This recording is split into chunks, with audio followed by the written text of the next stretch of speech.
Hello दोस्तों, आप सबका स्वागत है मेरे YouTube channel CAD CAM design में। मैं आपका दोस्त राजीव। दोस्तों, लास्ट वीडियो में मैंने आप लोगों को डेफिनेशन बताई थी कि what is CAD and CAM, दोनों में डिफरेंसेस क्या है और मैकेनिकल इंडस्ट्री में उसका किस तरीके से यूज़ में होता है, वो यूज़ में लिया जाता है, उसके बारे में मैंने ब्रीफ किया था। आज की वीडियो में मैं आप लोगों को बताने जा रहा हूँ कि कोई भी जब ड्राइंग कंप्लीट हो जाती है, मैकेनिकल ड्राइंग या कंपोनेंट, अगर आपने मॉडल या शीट मेटल या किसी से रिलेटेड भी आपने असेंबली वगैरह अगर बनाई हो, तो उसको डायमेंशनली उसकी ड्राइंग को कैसे प्लेस किया जाता है, उसमें कितने तरीके के व्यूज़ होते हैं, किस तरीके से उसकी कंपोनेंट्स के नाम को डिस्प्ले किया जाता है, या इन सब चीज़ों के बारे में मैं आप लोगों को बताऊँगा। तो अब जैसे ही आप स्क्रीन पे मेरा एक प्रोजेक्ट देख रहे होंगे, ये एक इंडस्ट्रियल प्रोजेक्ट है जिसे हम चिलर बोलते हैं। ये HVAC लाइन में यूज़ में आता है। ये वाटर को ठंडा करता है मशीन। अब इस मशीन में आप देखिएगा कि कुछ 4-5 व्यूज़ इसमें पड़े हुए हैं, जिसमें एक तो आपका 3D है, इंक्लाइंड है, ये 3D व्यू है। उसके नीचे आप देखिएगा एक व्यू है, उसके बगल में एक व्यू है और एक उसके ऊपर एक व्यू है। ये बेसिक्स हैं। अगर आप इंडिविजुअल, जैसे ये एक असेंबली है तो इसको जनरल असेंबली ड्राइंग बोलते हैं। इस तरीके के स्ट्रक्चर में जिसमें कई सारे कंपोनेंट्स को मिला के एक ड्राइंग बनाई जाती है, तो उसको हम एक जनरल असेंबली ड्राइंग बोलते हैं, जो कि किसी भी कंपनी को पहले दिया जाता है, जिससे आपको पता लग जाता है कि ओवरऑल मशीन की डायमेंशंस क्या है और वो जहाँ पे वो प्लेस होने जा रही है वहाँ पे कितना स्पेस की रिक्वायरमेंट है। उस चीज़ के लिए जनरल असेंबली ड्राइंग बनाई जाती है। कुछ मशीनरी इतनी हैवी होती हैं जिसके लिए वहाँ पे फाउंडेशन बनाया जाता है, तो ये सब फाउंडेशन वगैरह के लिए ये पहले ही ड्राइंग क्रिएट कर ली जाती है और कस्टमर एंड पे इसको भेज दिया जाता है, ताकि वो अपनी प्रिपरेशन करते रहें कि मशीन वहाँ पे डिलीवरी के टाइम पे फाउंडेशन वगैरह रेडी रहे, तो बस जाके वहाँ पे अनलोड करें और वहाँ पे अपना फिक्सिंग और असेंबली का काम स्टार्ट हो जाए।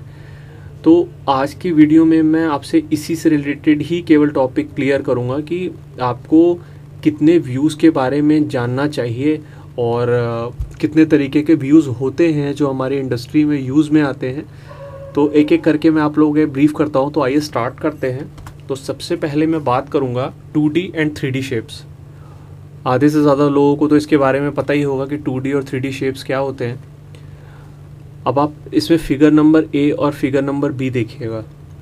फिगर नंबर ए में आप देखिएगा कि सिंपल सा एक स्क्वायर बना हुआ है, जबकि बी में आप देखिएगा कि उसमें हल्का सा क्यूबिक है, मतलब उसमें एक डेप्थ दी गई है। तो दोनों में बेसिक डिफरेंस आपको समझ में आ रहा है कि पहला वाला सिंपल है जिसमें दो डायमेंशन दी हुई हैं, और जो आपका सेकंड वाला है उसमें 3 डायमेंशन दी हुई है। अब इसी को जैसे 2 डायमेंशन हो गया आपका, एक लेंथ हो गया, एक हाइट हो गया फिगर नंबर ए में। फिगर नंबर बी में आप देखिएगा तो लेंथ है, हाइट है एंड विड्थ। इसमें विड्थ आपका बढ़ गया, इसको डेप्थ भी आप बोलते हैं। तो जिसमें टू डायमेंशन है उसको 2D शेप्स बोलते हैं, जिसमें 3 डायमेंशन उसको 3D शेप्स बोलते हैं। 2D means 2 dimension, 3D means 3 dimensions. ठीक है, ये सबसे बेसिक हो गया आपका। अब आप देखिएगा कि जो पार्ट नंबर ए है, जिसमें आपका जिसको आप 2 डायमेंशन बोल रहे हैं, उसको हम ऑर्थोग्राफिक प्रोजेक्शन भी बोलते हैं, जिसमें कि दोनों जो आपके डायमेंशंस हैं वो आपस में 90 डिग्री पे हैं। वैसे ही आपका जो फिगर नंबर बी है, जिसको हम 3D शेप्स मेंशन किए हुए हैं, इसको हम आइसोमेट्रिक प्रोजेक्शन बोलते हैं। आइसोमेट्रिक प्रोजेक्शन एक 3D व्यू होता है जिसमें लेंथ, विड्थ, हाइट तीनों चीज़ मेंशन की जाती है। तो जो मैंने आपको सबसे पहला अभी आपको मशीनरी का दिखा रहा था, वो इसी शेप से रिलेटेड ही उसमें प्लेसमेंट की गई है। तो आप नॉलेज में रखिएगा कि जो 2D शेप्स होता है हम उसको ऑर्थोग्राफिक प्रोजेक्शन बोलते हैं, और जो 3D शेप्स होते हैं उसे हम आइसोमेट्रिक प्रोजेक्शन बोलते हैं। अब इसके बाद नेक्स्ट सबसे इंपॉर्टेंट चीज़ यह आता है कि फोल्डेड और अनफोल्डेड व्यू। अब फोल्ड अनफोल्ड व्यू क्या होता है इंडस्ट्री में? अब जैसे मान के चलिए, देखिए अब इसमें भी आपका फिगर नंबर ए है एंड फिगर नंबर बी है। अगर आप फिगर नंबर बी देखते हैं तो एक सिंपल सा एक बॉक्स बना हुआ है जिसमें मैंने आपके कुछ व्यूज़ मेंशन किए हुए हैं। जैसे येलो कलर में मैंने लिखा है front, top and RHS। RHS means हो गया राइट हैंड साइड। अब वैसे ही फ्रंट का जो बैक पोर्शन हो गया उसको देखिए ऊपर रेड कलर से मेंशन किया हुआ है बैक। RHS का अपोजिट हो गया LHS means left hand side, top का अपोजिट हो गया बॉटम जो कि नीचे आ रहा है। अब इस बॉक्स को अगर हम ओपन करते हैं, ओपन मीन्स इसको फ्लैट पैटर्न बनाते हैं, उसी को हम अनफोल्ड कहते हैं, अनफोल्डेड व्यू कहते हैं। अब इसी पार्ट को आप मान के चलिए कि ऑब्जर्वर जो है वो आपका फ्रंट साइड से इस बॉक्स को देख रहा है, तो उसके हिसाब से ये व्यू, इसका इस बॉक्स का व्यू कैसा आएगा, आप फिगर नंबर ए में जाइए, वहाँ पे देखिएगा सेंटर में आ रहा है फ्रंट व्यू, फ्रंट व्यू के ऊपर आ रहा है टॉप व्यू और नीचे आ रहा है आपका बॉटम व्यू, ठीक है। वैसे ही फ्रंट के राइट में RHS, फ्रंट के लेफ्ट में LHS और LHS से लगा हुआ बैक।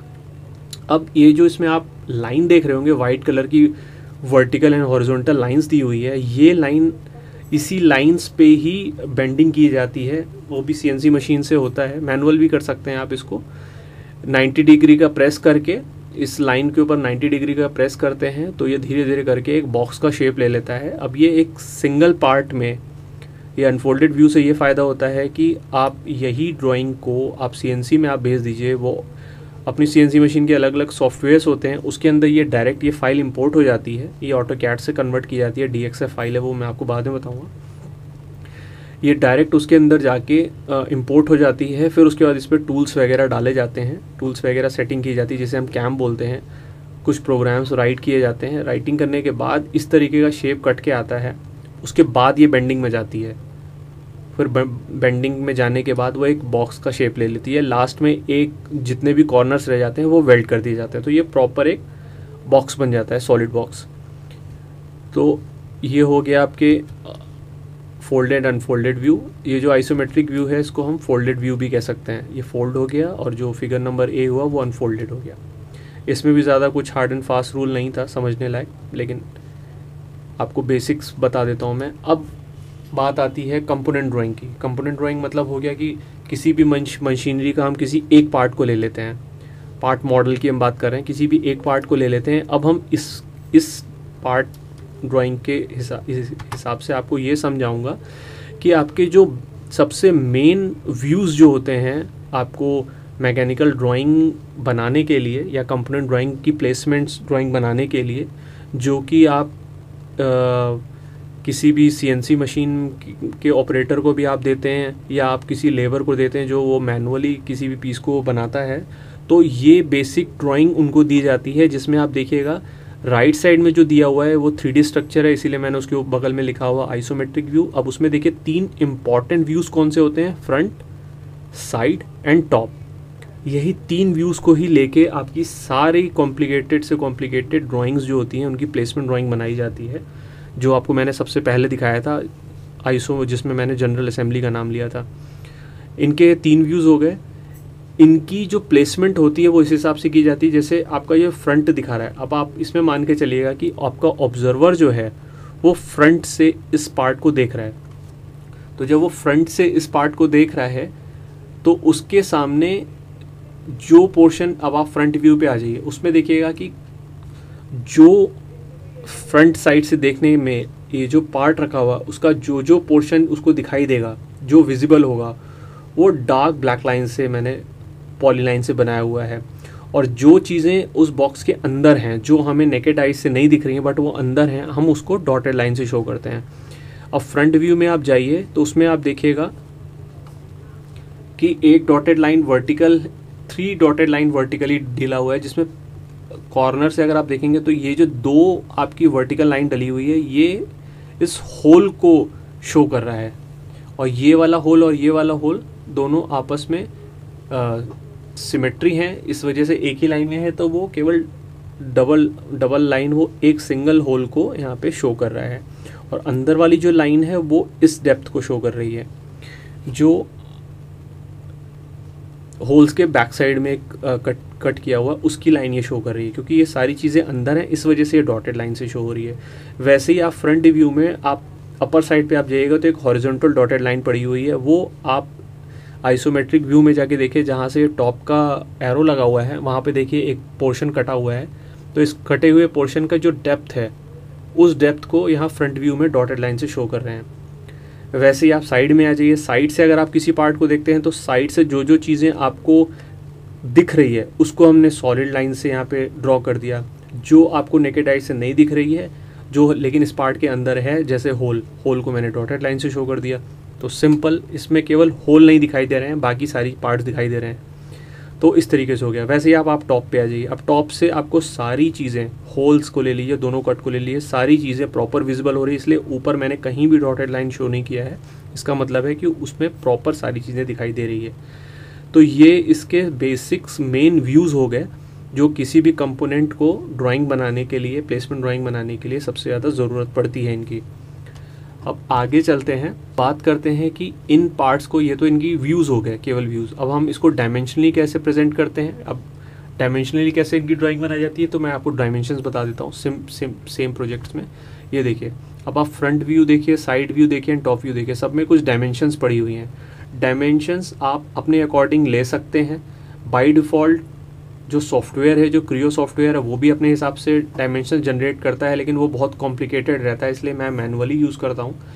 अब आप देखिएगा, फ्रंट व्यू में मैंने 3 या 4 डायमेंशन दे रखी है, आपकी कुछ साइड व्यू में कुछ डायमेंशन दे रखी है और टॉप व्यू में डायमेंशन दे रखी है। इन्हीं डायमेंशंस के थ्रू ही कोई लेबर या कोई भी प्रोडक्शन में जो इंजीनियर होते हैं, वो इसी ड्राइंग को रीड करके आपका एक पार्ट डेवलप करते हैं, जो कि आपको आइसोमेट्रिक व्यू में दिखाई दे रहा है।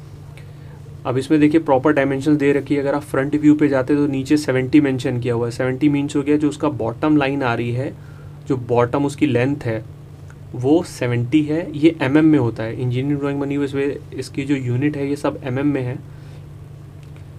तो नीचे आप देखिएगा कि 70 क्या हो गया, जो उसका जो बॉटम लाइन आ रहा है जिसको हम लेंथ बोलेंगे, लेंथ इसमें 70 है, हाइट इसमें आपकी 50 है। हाइट जो इसमें 50 हो गई और जो लेंथ इसमें होगी 70 हो गई। तो और उसकी फिर आप ऑफसेट मान लीजिए या जो भी चीज़ें हैं, उसमें देखिए ऊपर 20 मेंशन किया हुआ, नीचे 20 मेंशन किया हुआ है। तो ये एक एल शेप है जिसमें आपको ये प्रॉपर डायमेंशन मिल गई। साइड व्यू से आपको इसका डेप्थ पता लग जाएगा। जैसे मैंने 50 मेंशन किया हुआ है, 50 का मतलब हुआ कि जो फ्रंट व्यू है उसको अगर हम पीछे वो कितना गहरा है, उसकी डेप्थ कितनी है, तो वो 50 है। साइड व्यू में पता लग रहा है। साइड व्यू में आप देखिए जहाँ 50 नीचे मेंशन किया हुआ है लेंथ की जगह पे, वो डेप्थ है एक्चुअली। वो डेप्थ अगर आप डालेंगे 50 में तो वो एक एल शेप ले लेगा 3D में।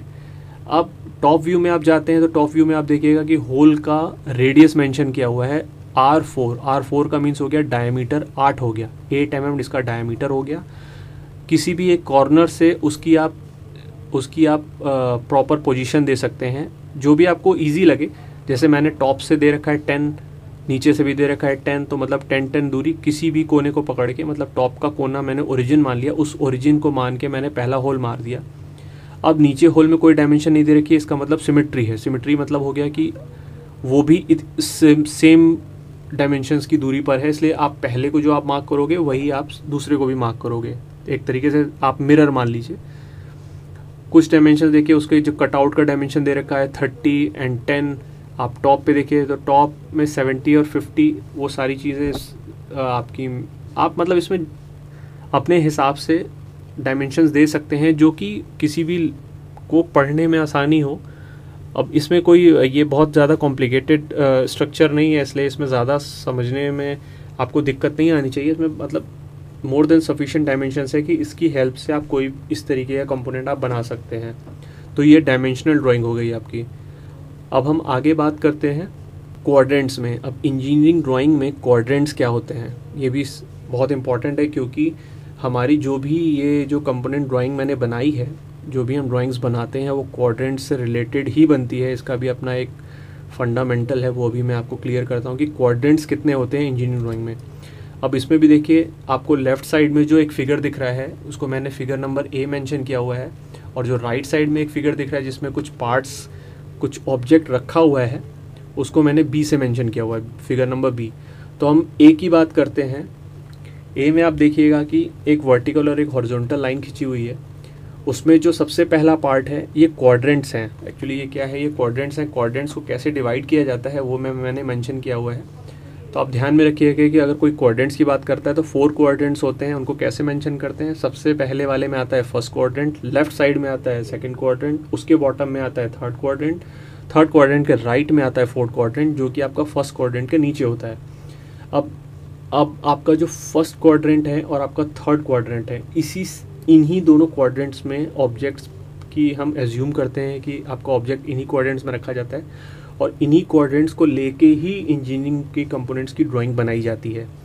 अब आप आ जाइए फिगर नंबर 2 पे। फिगर नंबर 2 पे आप देखिएगा कि फर्स्ट क्वाड्रेंट, ये जो आपका कुछ एक वर्टिकल प्लेन जो मैंने इसमें आप फिगर नंबर ए में आप देखिए जो ऑरेंज कलर की मैंने वर्टिकल और हॉरिजॉन्टल लाइन खींची है, अगर आप उसको 3D में देखते हैं तो 3D में आप मान के चलिए कि ये जो वर्टिकल एंड हॉरिजॉन्टल है ये एक प्लेन बन गया है। इसको हम प्रोजेक्शन ऑफ प्लेन भी बोलते हैं, एंगल ऑफ प्रोजेक्शन भी बोलते हैं। एंगल ऑफ प्रोजेक्शन क्या होता है? एंगल ऑफ प्रोजेक्शन वो होता है जिसमें कोई भी ऑब्जेक्ट का जो ग्राफिकल इंटरफेस होता है वो जिस प्लेन पे जाके इंटरसेक्ट करता है उसको हम प्लेन ऑफ प्रोजेक्शन बोलते हैं। अब जैसे आप फर्स्ट क्वाड्रेंट पे आ जाइए जिसमें एक ऑब्जेक्ट आपको दिख रहा होगा जो कि ऊपर से एक छोटा सर्कल है, नीचे बड़ा सर्कल है, दोनों आपस में जॉइंट है। एक तरीके से आप मान लीजिए कोनिकल है, कोनिकल भी नहीं कहेंगे आप, सिलेंड्रिकल मान लीजिए, ठीक है। एक ऑब्जेक्ट है इस तरीके का। अब आप इसको अगर आप व्यू देखते हैं तो इसका जो टॉप है, ये जो ऊपर वाला पोर्शन है, ये जो टॉप पोर्शन है, अब टॉप पोर्शन आपका इस पे एंगल ऑफ प्रोजेक्शन कहाँ पड़ता है? अब एंगल ऑफ प्रोजेक्शन तो इसका नीचे है, तो ये जो टॉप का व्यू है और ये जो इसका बॉटम का व्यू है वो इस ऑब्जेक्ट के नीचे आएगा।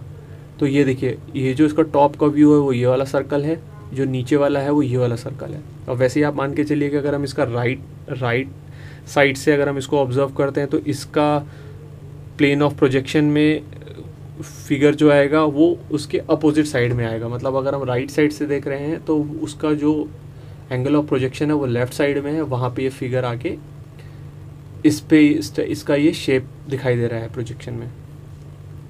वैसे ही आप थर्ड क्वाड्रेंट की अगर आप बात करते हैं कि अब इसमें जो सेम ऑब्जेक्ट को मैंने थर्ड क्वाड्रेंट में रख दिया तो इसका जो टॉप है और इसमें एंगल ऑफ जो प्रोजेक्शन है, जो प्लेन ऑफ प्रोजेक्शन है या एंगल ऑफ प्रोजेक्शन है वो देखिए इस पे टॉप पे है, राइट का राइट पे है, ठीक है। तो आप ये चीज़ ध्यान रखिएगा, इस फिगर से ये चीज़ आप ध्यान रखिएगा कि फर्स्ट क्वाड्रेंट में जो भी ऑब्जेक्ट होता है या वो उसका जो टॉप होता है वो बॉटम में व्यूज़ डाला जाता है और जो उसका राइट साइड होता है वो लेफ्ट साइड में उसका एंगल ऑफ प्रोजेक्शन होता है। और थर्ड क्वाड्रेंट में टॉप का टॉप पे होता है, राइट का राइट पे होता है, ठीक है। ये सबसे बेसिक स्ट्रक्चर है आपके क्वाड्रेंट से रिलेटेड। अब मैं आगे जो आपको बताने जा रहा हूँ कि आप लोगों ने सुना होगा कि first angle and third angle क्या होता है। First angle and third angle of projection वो इसी से रिलेट करके जनरेट किया जाता है। अब वो मैं आपको दिखा रहा हूँ। अब ये वाला स्ट्रक्चर देखिए, इसमें मैंने ब्रीफ करने की आपको कोशिश करी हुई है कि फर्स्ट एंगल ऑफ प्रोजेक्शन और थर्ड एंगल ऑफ प्रोजेक्शन में डिफरेंस क्या होता है और उनकी अगर हम डायमेंशनल ड्राइंग इनके हिसाब से बनाते हैं तो दोनों के बेसिक स्ट्रक्चर में या दोनों के प्लेसमेंट में क्या फ़र्क आता है। अब आप फर्स्ट फिगर नंबर ए देखिए जिसमें फर्स्ट एंगल ऑफ प्रोजेक्शन लिखा हुआ है, जिसमें ये जो सिंबल दिया हुआ है रेड कलर से जो सिंबल बना हुआ है, ये आप सिंबल कहीं भी बना हुआ अगर आप देखते हैं तो आप समझ जाइएगा कि ये जो ड्राइंग बनी हुई है वो फर्स्ट एंगल ऑफ प्रोजेक्शन में बनी हुई है। और ये अगर आप फिगर नंबर बी में जाते हैं उसमें अगर आप देखते हैं कि इस तरीके का सिंबल बना हुआ है जो रेड कलर का है, तो वो थर्ड एंगल ऑफ प्रोजेक्शन में बना हुआ है।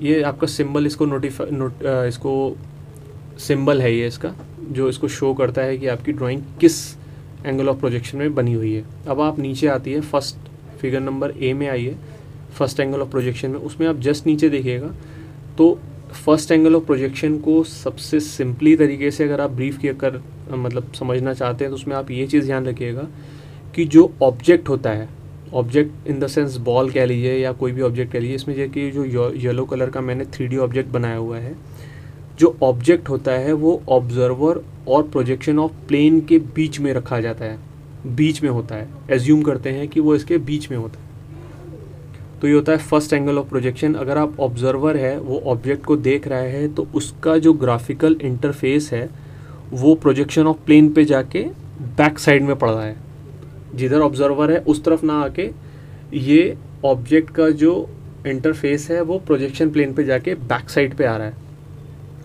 तो ये फर्स्ट एंगल ऑफ प्रोजेक्शन का सबसे सिंपल तरीका है समझने का कि ऑब्जर्वर और प्लेन ऑफ प्रोजेक्शन के बीच में ऑब्जेक्ट होता है। अब आप आ जाइए फिगर नंबर बी पे, थर्ड एंगल ऑफ प्रोजेक्शन। इसमें क्या होता है, ऑब्जर्वर और ऑब्जेक्ट के बीच में प्रोजेक्शन ऑफ प्लेन होता है। जो फर्स्ट एंगल में अगर आप जाते हैं तो ऑब्जेक्ट सेंटर में होता है, अगर आप थर्ड एंगल ऑफ प्रोजेक्शन में जाते हैं तो प्रोजेक्शन ऑफ प्लेन सेंटर में होता है, जिसमें जो अगर आप थर्ड एंगल ऑफ प्रोजेक्शन की बात करते हैं तो और अगर ऑब्जर्वर किसी ऑब्जेक्ट को देखता है तो उसका ग्राफिकल इंटरफेस जो है वो प्रोजेक्शन ऑफ प्लेन पे आके पड़ा, तो प्रोजेक्शन ऑफ प्लेन सेंटर पे है, तो इसका मतलब हुआ कि जो ऑब्जेक्ट का साइड जो फ्रंट है वो फ्रंट पे आके पड़ा, जो टॉप है वो टॉप पे गया, जो बॉटम है वो बॉटम पे गया। इसमें जिधर से आप देखते हो उसी साइड ऑब्जेक्ट का ग्राफिकल इंटरफेस बन जाता है, और फर्स्ट एंगल ऑफ प्रोजेक्शन में जस्ट उसका अपोजिट बन जाता है, मतलब टॉप का बॉटम में आ जाएगा, फ्रंट का बैक में चल जाएगा। तो वो इस फिगर को आप थोड़ा समझने की कोशिश करिएगा। इस फिगर के हिसाब से आप समझ सकते हैं कि इनमें बेसिक डिफरेंस क्या होता है, वो इसमें आपको ईजिली समझ में आ जाएगा। एक और एग्जांपल मैंने नीचे दे रखा है, फर्स्ट एंगल ऑफ प्रोजेक्शन में आप आइए जस्ट उसके नीचे। अब इसमें आप देखिए कि एक ऑब्जेक्ट है और उसके बगल में एक ऑब्जर्वर है। वो ऑब्जर्वर एक आइसोमेट्रिक व्यू को, 3D व्यू को वो देख रहा है। फर्स्ट एंगल ऑफ प्रोजेक्शन अगर होगा तो उसमें आप देखिएगा कि जो फ्रंट है वो टॉप पर आ जाएगा, जो टॉप है वो बॉटम में आ जाएगा, और जो साइड व्यू है, साइड व्यू मतलब हो गया राइट साइड, RHS वो हो जाएगा लेफ्ट साइड में, LHS में हो जाएगा। तो ऊपर हो गया फ्रंट, फ्रंट के नीचे हो गया टॉप, और फ्रंट के लेफ्ट साइड में हो गया साइड व्यू। तो ये हो गया फर्स्ट एंगल ऑफ प्रोजेक्शन का प्लेसमेंट ड्राइंग। अब आप थर्ड एंगल ऑफ प्रोजेक्शन में आप आ जाइए, जिसमें इसमें आप देख रहे होंगे कि ऑब्जेक्ट जो रखा हुआ है उसको ऑब्जर्वर देख रहा है, तो उसकी अगर थर्ड एंगल ऑफ प्रोजेक्शन में अगर आप प्लेसमेंट ड्राइंग बना रहे हैं तो उसमें जो फ्रंट है वो नीचे होगा, साइड होगा वो फ्रंट के RHS में होगा, और जो टॉप होगा वो टॉप पे होगा। फ्रंट नीचे है, फ्रंट के बगल में साइड है, और फ्रंट के टॉप पे टॉप है, मतलब जो जिस जगह पर है वो उसी जगह पे उसका शो, टॉप पे है, फ्रंट पे है, साइड में है। तो ये हो गया इसके बेसिक्स, जो कि first angle of projection, third angle of projection, quadrants, basic views, multiple views. ये बेसिक्स चीज़ें हैं जो आप लोगों को जानना चाहिए। एक मैकेनिकल इंडस्ट्री में अगर आप काम कर रहे हैं, अगर आप डिज़ाइनिंग से रिलेटेड हैं, डिज़ाइनिंग में क्या, अगर आप परचेज डिपार्टमेंट में भी होंगे तब भी आपको ड्राइंग रीड करनी होगी, तो अगर आप इन ड्राइंग के व्यूज़ को अगर आप समझ सकते हैं तो आप अपने अंडर में जो काम करता है उनसे आप ड्राइंग बनवा सकते हैं। प्लस क्योंकि प्रोडक्शन में हम लोग मैं जैसे डाइकिन वगैरह में काम करता था तो वहाँ पे डिज़ाइन तो सारी बाहर से बन के आती थी, बट इसी तरीके की कॉम्प्लिकेटेड ड्राइंग्स आती थी जिनका प्लेसमेंट कुछ इसी तरीके से होता है। आपको बस ये समझना होता है कि इसकी प्रॉपर डायमेंशंस क्या है और ये किस एंगल ऑफ प्रोजेक्शन में ये डिज़ाइन बनी हुई है। तो ये बेसिक चीज़ें हैं जो आपको जानना ज़रूरी था। अब नेक्स्ट पार्ट में दोस्तों मैं आप लोगों को एक 3D मॉडल बना के दिखाऊंगा, जिसमें आपके पार्ट मॉडलिंग कंप्लीट हो जाएगा, स्केच कंप्लीट हो जाएगा, क्रियो का बेसिक इंटरफेस कंप्लीट हो जाएगा, आपका sheet metal, assembly, drawing, bill of material, लगभग ये सारी चीज़ें आपकी क्लियर हो जाएगी। तो मैं बहुत फास्ट नहीं चल रहा हूँ, क्योंकि ये सब बेसिक्स हैं, बहुत जल्दी बताने से कोई फ़ायदा नहीं है, इसलिए मैं इन सबको थोड़ा सा कैटेगराइज करके चल रहा हूँ। क्योंकि मैं डायरेक्ट उन पे काम करूँगा तो हो सकता है आपको एक दो बार में थोड़ा सा इंटरेस्ट आया, लेकिन फिर आपको बाद में कन्फ्यूज़न हो जाएगी कि मैंने तो कहीं पे ये वाली प्लेसमेंट देखी थी तो उसका क्या मतलब होता है, कहीं पे फर्स्ट एंगल में बन जाता है, कहीं पे थर्ड एंगल और प्रोजेक्शन में डिज़ाइन बनी हुई थी, तो वो थोड़े कॉम्प्लिकेशंस होते हैं। तो उसको आप माइंड में लेके चलिएगा कि दो ही तरीके के प्रोजेक्शन होते हैं, first angle and third angle. Placements क्या होती है, उनमें उनके इम्पॉर्टेंट व्यूज़ कौन से होते हैं, ऑर्थोग्राफिक प्रोजेक्शन और आइसोमेट्रिक प्रोजेक्शन क्या होती है, ये सारी चीज़ें, प्रोजेक्शन ऑफ प्लेन किसे कहते हैं। तो ये सारी चीज़ें बहुत बेसिक्स हैं जो कि मैंने कोशिश करी है बताने के लिए आप लोगों को। इन केस अगर आप लोगों को कोई चीज़ नहीं समझ में आई हो तो प्लीज़ कमेंट बॉक्स में जाके आप लोग ज़रूर मेरे से पूछ सकते हैं। मैं पूरी कोशिश करूँगा आप लोगों को उसका सॉल्यूशन देने के लिए। और अभी तक मेरा अगर आप वीडियो देख रहे हैं पसंद आया तो प्लीज़ लाइक शेयर सब्सक्राइब ज़रूर करें। और मेरे साथ जुड़े रहने के लिए जिन भी दोस्तों ने अभी तक मेरे चैनल को सब्सक्राइब नहीं किया तो प्लीज़ सब्सक्राइब कर लें, क्योंकि ये बहुत इंटरेस्टिंग टॉपिक है। अगर आप इसको धीरे से एक बार अपने माइंड में सेटअप इसका बैठा लेते हैं कि बेसिक्स क्या होता है, तो बेसिक्स के बाद अगर आप कॉम्प्लिकेटेड कभी कोई ड्राइंग बनाने भी जाते हैं ना, तो आपका इंटरेस्ट, आपको सारी चीज़ें कॉन्सेप्ट क्लियर रहेगा तो आपके लिए कॉम्प्लिकेटेड ड्राइंग भी बहुत ईजी हो जाएगी। तो दोस्तों आशा करता हूँ आप लोगों को वीडियो पसंद आई होगी। तो मिलते हैं आप लोगों को सेकंड वीडियो में, जिसमें मैं आप लोगों को और इसके नेक्स्ट लेवल पे आप लोगों को बताने की कोशिश करूँगा, और मैं लाइव आप लोगों को 3D मॉडलिंग करके दिखाऊंगा। तो चलिए दोस्तों, फिर मिलते हैं, तब तक टेक केयर, बाय बाय।